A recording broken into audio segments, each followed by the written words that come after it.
The making of a Prime Minister. मुश्किलों का अंबार है, वही तो मेरे हौसलों की मीनार है। हिंदुस्तान में दो प्रधान दो निशान नहीं चलेंगे। अगर इतनी ताकत ये पाकिस्तान के खिलाफ लगा दे तो आतंकवाद आसान हो गया। हम चुनौतियों से टकरा रहे हैं। सर्जिकल स्ट्राइक और एयर स्ट्राइक करके नए भारत के सामर्थ्य का संदेश भी दे दिया है। तुम उठो, तिरंगा लहरा दो। जननायक नरेंद्र मोदी के 20 वर्ष पुराने भाषणों पर आधारित एक बेहद लोकप्रिय कार्यक्रम। क्या कहते हैं नरेंद्र मोदी?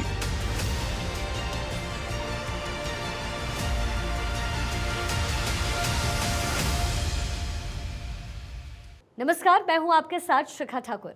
हमारे खास प्रोग्राम क्या कहते हैं नरेंद्र मोदी में आज आपको सुनवाएंगे पीएम मोदी का वो ऐतिहासिक भाषण जो उन्होंने 26 फरवरी सूरत, गुजरात में दिया। मोदी जी ने अपने भाषण में कहा कि डिग्री सिर्फ एक दरवाजे तक पहुंचने के लिए काम आती है, लेकिन दरवाजा खोलने के बाद सिर्फ जिंदगी का अनुभव ही आगे ले जाने का साधन बन सकता है, और मैंने मेरी जिंदगी को कैसे बनाया ये उसके ऊपर निर्भर होता है। जब हम यूनिवर्सिटी में होते हैं, क्लासरूम में होते हैं, साथी विद्यार्थियों के बीच होते हैं, गुरुजनों के बीच होते हैं, तब कोई न कोई होता है जो हमें उंगली पकड़कर चलाने का प्रयास करता है। कोई न कोई होता है जो हमें दिशा निर्देश देता है। कभी हम उलझन में होते हैं, उन गुरुजनों के पास जाकर के हम भी मार्गदर्शन प्राप्त करने का प्रयास करते हैं और हम उलझन से बाहर आकर के उस रास्ते पर चलने का प्रयास करते हैं। विद्यार्थी काल में सारे अवसर मिलते हैं, लेकिन एक बार विद्यार्थी काल पूरा हो जाता है, फॉर्मल उन व्यवस्थाओं से जब मैं बाहर चला जाता हूं, न मेरे आसपास कोई गुरुजन है,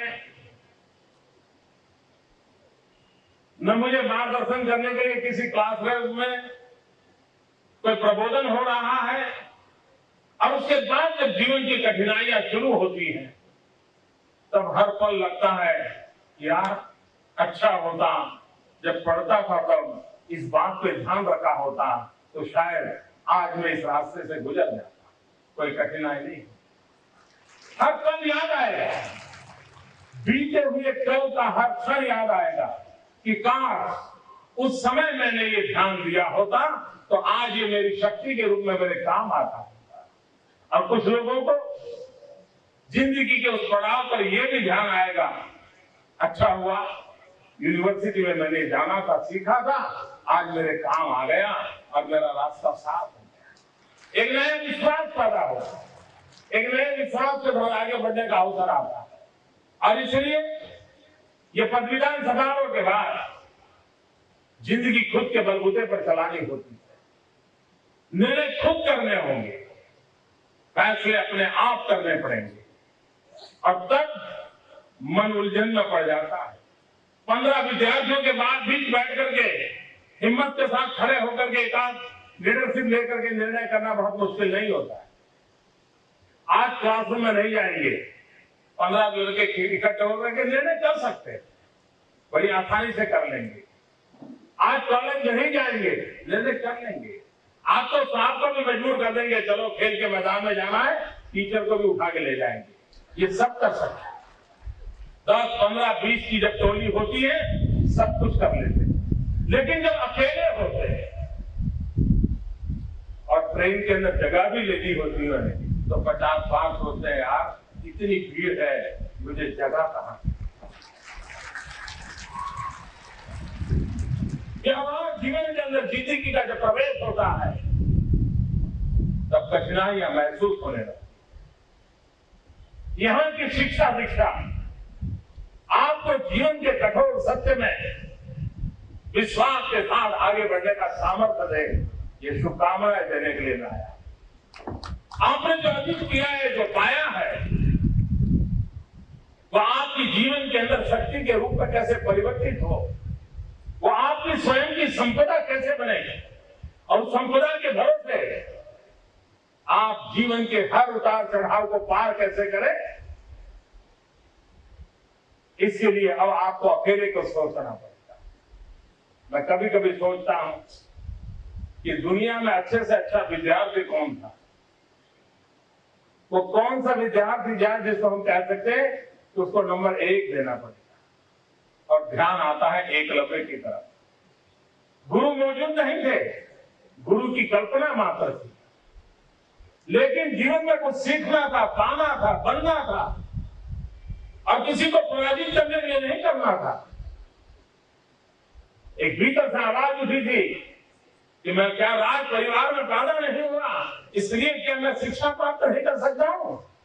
उसने आह्वान किया था समाज व्यवस्था को, ललकारा था उसने। क्या मैं किसी गरीब परिवार में, किसी वनवासी के घर में पैदा हुआ, मैं राजकुमार नहीं था, इसलिए मैं इस विद्या को नहीं जान सकता हूं। एक युवा मन के अंदर कसक उठ गई, कौन होता है मुझे सीखने से रोकने के लिए। और उसने पूरी व्यवस्था को चैलेंज कर दिया, सारी व्यवस्थाओं को ललकारा, उस युग में ललकारा और ललकार करके काल्पनिक गुरु की पुतला बना करके वो तीरंदाजी का प्रयास करने लगा और एक सफल योद्धा बना। लेकिन कभी उसने उसका दुरुपयोग नहीं किया। और उस परंपरा को आज भी आपको जानकर के आश्चर्य होगा कि एक विद्यार्थी के रूप में एकलव्य ने जो अर्जित किया था, और उस समाज की समाज व्यवस्था थी, उस समाज व्यवस्था की बुराइयों का नतीजा भी आया कि जब एकलव्य की तारीफ सुनाई दे रही थी और अर्जुन से कहीं एकलव्य आगे नहीं चला जाए, इस प्रकार का भाव गुरुजन के अंदर हुआ, तब जाकर के उन्होंने एकलव्य का अंगूठा मांग लिया था ताकि वो तीरंदाजी में आगे बढ़े नहीं। यहां तक कुटिल राजनीति का शिकार एकलव्य हुआ था। लेकिन उस समाज की विशेषता देखिए, जिस समाज के अंदर एकलव्य पैदा हुआ था, एक बड़ी इंटरेस्टिंग घटना घटी। 15-20 साल पहले बॉलीवुड ने एक हिंदी फिल्म बनाई थी और मिथुन चक्रवर्ती उसके अंदर मुख्य कलाकार थे और वो ट्राइबल का रोल कर रहे हैं। और संथाल परगना के अंदर बंगाल और बिहार के बीच की जगह पे उनकी फिल्म का शूटिंग चल रहा था। ट्राइबल इलाके के बीच में सारे ट्राइबल लोग भी थे और फिल्म का शूटिंग हो रहा था, तो देखने के लिए बहुत बड़ी भारी मात्रा में भीड़ इकट्ठी होती। पुलिस ने व्यवस्थाएं भी की थी और मिथुन चक्रवर्ती वहां खुले में अपने फिल्म के डायरेक्टर की सूचना के मुताबिक अपने एक्ट करते रहते थे। और एक बार ऐसी आती है कि जिसमें मिथुन चक्रवर्ती को तीर चलाना होता है। अब 2 दिन से शूटिंग चल रहा था, बहुत शांति से चल रहा था और बहुत जैसा डिसिप्लिन लोग चाहते थे वैसे डिसिप्लिन से दूर दूर बैठे थे। लेकिन जब एक तीरंदाज तीर चलाने का दृश्य लेने के कैमरा सज्ज हो गए और टेक के लिए सूचना चल गई और अचानक ये जितने लोग आदिवासी वनवासी इस दृश्य को देख रहे थे, सारे डिसिप्लिन तोड़ करके अंदर घुसाए और उन्होंने मिथुन चक्रवर्ती को पकड़ करके उससे हाथ के तीर खींच लिया। सब डर गए, उनके गुस्सा का कोई सीमा नहीं थी। तब व्यवस्था को ने पुलिस वालों को रोका, पूछा भाई ऐसा क्यों कर रहे हो? तो उन्होंने कहा ये हमारे पूर्वजों का अपमान कर रहा। बोले पूर्वजों का अपमान? हाँ, बोले हमारे पूर्वज एकलव्य थे और हमारे पूर्वजों ने अंगूठा दान में दे दिया है, ये तीर चलाता है तब अंगूठा उपयोग कर रहा है, ये हमारे पूर्वजों का अपमान कर रहा है। हमें अंगूठे के बिना तीर चलाना सीखना होगा और एकलव्य से आज तक इस परंपरा को हम निभा रहे हैं। आप कल्पना कर सकते हो कि किस प्रकार की गुरु शिष्य परंपरा को उस समाज ने निभाया हो। यह सामर्थ्य एक शिक्षण की जगत के अंदर विद्यार्थी जीवन का एक बेहतरीन उदाहरण हम लोगों के सामने मौजूद है। और तब जाकर के विद्यार्थी के रूप में मैं जब जीवन की कसौटी पे पार उतरने जा रहा हूं, तब हर पल मेरी कसौटी होने वाली, हर पल एग्जाम होने वाली है और उससे कोई मार्क्स नहीं मिलने वाले। कोई गवर्नर साहब आकर के सर्टिफिकेट नहीं देने वाले हैं, कोई रिकॉग्नाइज करने के खड़ा करने वाला नहीं है। मुझे ही रात को सोते से पहले अपनी जिंदगी का हिसाब लगाना पड़ेगा कि मैं आज जब चल पड़ा था, मंजिल पे जाना चाहता था, रास्ता सही था या नहीं था, मंजिल पे पहुंचा नहीं पहुंचा, कि अभी भी मुकाम पे अटका हुआ हूं, ये रोज हिसाब लगाने पड़ेंगे। अब तब जाकर के जिंदगी आगे बढ़ती चली जा रही। भाई बहनों, गुजरात की धरती में 21वीं सदी के अनुकूल शिक्षा के विकास के लिए एक नया अभियान शुरू किया, अनेक नई यूनिवर्सिटीज को शुरू किया, अनेक दुनिया के लोगों का ध्यान आकर्षित हो उस प्रकार के शिक्षा व्यवस्थाओं के और हम बल दे रहे हैं। दुनिया में हम पहले हैं जिसने फॉरेंसिक साइंस यूनिवर्सिटी शुरू की। दुनिया में हम पहले हैं जिन्होंने चिल्ड्रंस यूनिवर्सिटी की कल्पना की। हिंदुस्तान में हम पहले हैं जिसने रक्षा शक्ति यूनिवर्सिटी को शुरू किया। हिंदुस्तान के अंदर एनर्जी सेक्टर, पेट्रोलियम सेक्टर में आज गुजरात देश का नेतृत्व कर रहा है। उसके लिए मानव संसाधन विकास के लिए पंडित दीनदयाल उपाध्याय पेट्रोलियम यूनिवर्सिटी शुरू की। अनेक नई यूनिवर्सिटी के साथ शिक्षा के नए आयाम को पाने की कोशिश आज गुजरात की धरती पर हो रही है। कल गुजरात सरकार का बजट आया, उस बजट को शिक्षा प्रेमी लोगों ने देखने जैसा 2,500 करोड़ रुपयों से ज्यादा राशि सिर्फ शिक्षा क्षेत्र को देने का निर्णय सरकार ने। गुजरात का जिस प्रकार से विकास हो रहा है, उस विकास में ह्यूमन रिसोर्स डेवलपमेंट जो उसकी प्राथमिक आवश्यकता हो गई। हमें इस प्रकार के मानव बल की आवश्यकता है जो आने वाली आवश्यकताओं की पूर्ति के लिए अपनी महत्वपूर्ण भूमिका निभा सके, और उसके लिए नए नए शिक्षा के क्षेत्रों को हमें छूना होगा। और उसने एक अभियान चलाया। ये सरकार ने स्किल डेवलपमेंट को बल दिया है। आज हम सब जानते हैं दादा धर्माधिकारी जी के जीवन की एक बड़ी मजेदार घटना। एक नौजवान दादा धर्माधिकारी जी को मिलने गया। आप में से नौजवानों ने शायद दादा धर्माधिकारी जी का नाम पहली बार सुनते होंगे।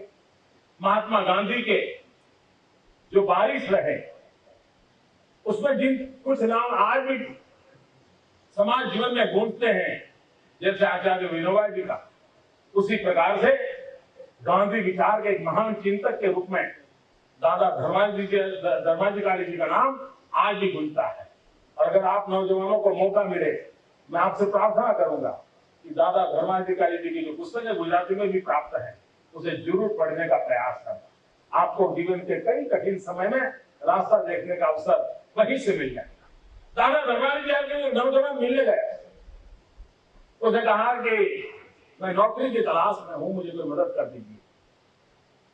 दादा ने पूछा क्या आता है, क्या जानते हो? उस नौजवान ने जवाब दिया, मैं ग्रेजुएट। उन्होंने कहा आपको टाइप करना आता है? बोले नहीं, मैं ग्रेजुएट हूं। उन्होंने पूछा आपको खेती करना आता है? नहीं नहीं, बोले मैं ग्रेजुएट हूं। उन्होंने पूछा आपको खाना पकाना आता है? अरे बोले मैं ग्रेजुएट हूं, मुझे नौकरी चाहिए। उनको जीवन के कौशल्य के लिए दादाजी पूछ रहे थे और वो हर बार जवाब दे रहा था मेरे पास डिग्री है। मैं तो डिग्री एक दरवाजे तक पहुंचने के लिए काम आती है, लेकिन दरवाजा खोलने के बाद जिंदगी ही सिर्फ आगे ले जाने का साधन बन सकती है। और मैंने मेरे भीतर से मेरी जिंदगी को कैसे बनाया है उसके ऊपर निर्भर होता है हम जिंदगी की राह कैसे तय करें। The making of a prime minister. मुश्किलों का अंबार है, वही तो मेरे हौसलों की मीनार है। हिंदुस्तान में 2 प्रधान 2 निशान नहीं चलेंगे। अगर इतनी ताकत ये पाकिस्तान के खिलाफ लगा दे तो आतंकवाद आसमान हो गया। हम चुनौतियों से टकरा रहे हैं। सर्जिकल स्ट्राइक और एयर स्ट्राइक करके नए भारत के सामर्थ्य का संदेश भी दे दिया है। तुम उठो, तिरंगा लहरा दो। जननायक नरेंद्र मोदी के 20 वर्ष पुराने भाषणों पर आधारित एक बेहद लोकप्रिय कार्यक्रम क्या कहते हैं नरेंद्र मोदी।